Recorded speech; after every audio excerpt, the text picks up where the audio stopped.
Hey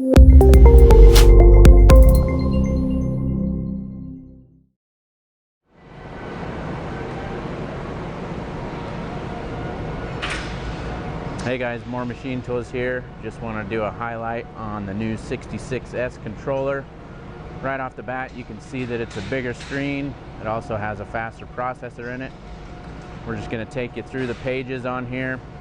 One feature I really like about the new one is you do have your special parameters up here at the top, so you're not scrolling through finding all the different parameters to enter in.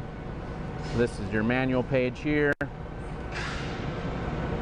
got your machine tab here where you're drawing in punches, bottom dies, adapters, and you got products here where you're entering in either new programs or new products. Go into my drawing, zoom in, fit back to screen. Here's your tooling setup where you're selecting the tooling that you need.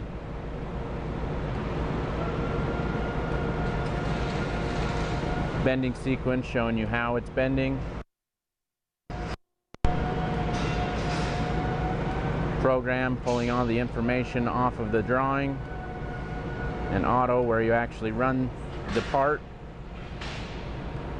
Different ways to view it. Give us a call if you want to get more information on one of these.